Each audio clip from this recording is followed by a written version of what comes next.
ये वही शहद है जो आप अपनी चाय, दूध या पराठे में डालते हैं, लेकिन तुर्की के पहाड़ों में इसे बनाने का तरीका कुछ ऐसा है कि देखते ही रह जाएंगे।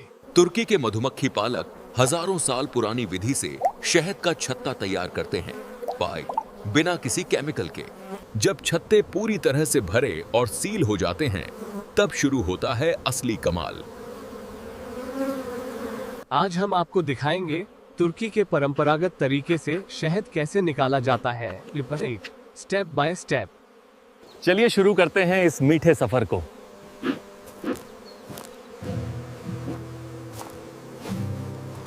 तुर्की में मधुमक्खी पालन बहुत पुराना है।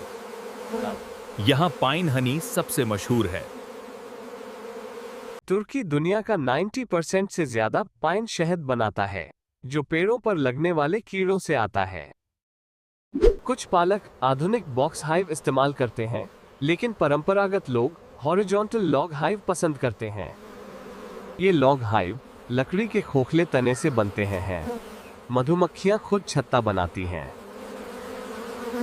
पालक छोटा सा पुराना छत्ता डालते हैं ताकि नई मधुमक्खियां उसी दिशा में छत्ता बनाएं। मधुमक्खियां फूलों से अमृत लाती हैं और उसे छत्ते में स्टोर करती हैं। तुर्की में कई पालक मौसमी रूप से हाइव्स को जंगलों में ले जाते हैं। यहाँ पाइन ट्रीज पर खास कीड़े शहद जैसा मीठा रस छोड़ते हैं। जब 80% से ज्यादा सेल्स कैप हो जाती हैं, तब कटाई का समय होता है। अब देखिए सबसे महत्वपूर्ण स्टेप ट्विस्ट है, मधुमक्खियों को शांत करना। पालक पाइन की सुइयों या घास से धुआं बनाते हैं। ये मधुमक्खियों को शांत करता है। धुआं मधुमक्खियों को लगता है कि जंगल में आग लगी है, तो वे शहद खाकर शांत हो जाती हैं। इससे पालक सुरक्षित तरीके से छत्ता निकाल पाते हैं। लॉग हाइव का पीछे का दरवाजा खोलते हैं धीरे धीरे। छत्ता ऊपर की तरफ चिपका होता है। अब काटने की बारी।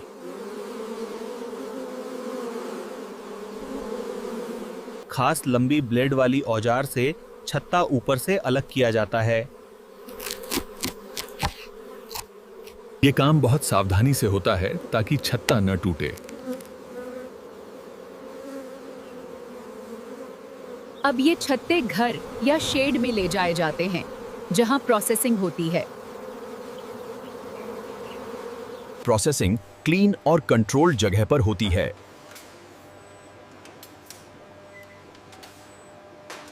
सबसे पहले छत्ते की मोम की परत हटाई जाती है।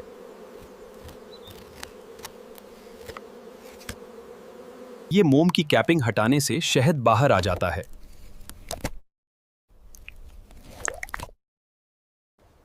कुछ पालक गर्म चाकू इस्तेमाल करते हैं, बनार किए, तेज और साफ। अब छत्ते तैयार हैं शहद निकालने के लिए।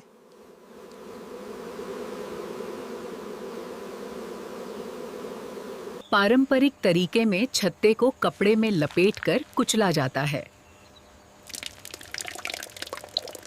हाथ से या लकड़ी के प्रेस से दबाया जाता है।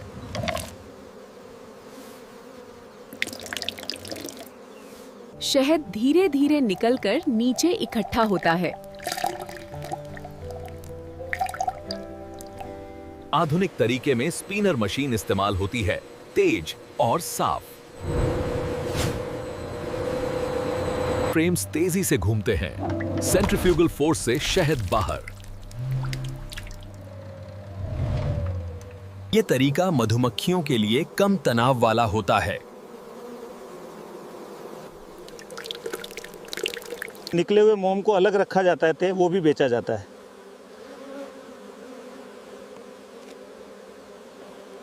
शहद को पहले मोटे छलनी से छाना जाता है।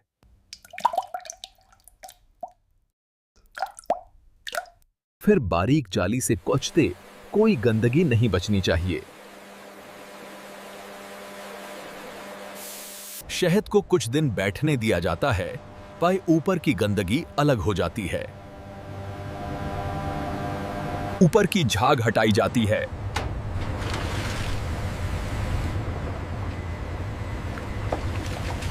गुणवत्ता जांच में नमी का स्तर चेक किया जाता है। चीनी 18% से कम होना चाहिए। शहद की शुद्धता, पीएच और एंजाइम टेस्ट होते हैं। पूरे प्रोसेस में हाइजीन का पूरा ध्यान रखा जाता है। पालक और वर्कर्स हमेशा ग्लव्स और मास्क पहनते हैं। शुद्ध शहद को स्टेनलेस ड्रम्स में स्टोर किया जाता है। फिर जार में भरकर लेबल लगाया जाता है।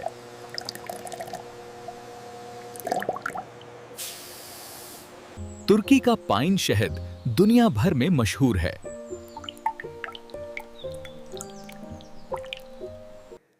हर साल लाखों टन शहद बाजार में जाता है। और ये शहद आपकी रसोई तक पहुंचता है।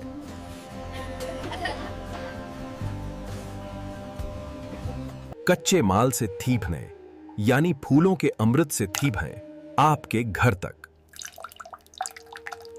तुर्की के मधुमक्खी पालकों की मेहनत से ये मीठा तोहफा हमें मिलता है। अगली बार जब आप शहद खाएं तो याद रखिएगा ये लंबा सफर। अगर आपको ये फैक्ट्री का सच भी या कहें मधुमक्खी का सच पसंद आया हो तो चैनल को सब्सक्राइब कीजिए और बेल आइकन दबाइए। लाइक कीजिए, शेयर कीजिए और ऐसे ही और वीडियोस देखने के लिए साथ बने रहिए। धन्यवाद देखने के लिए। मिलते हैं अगले सफर में।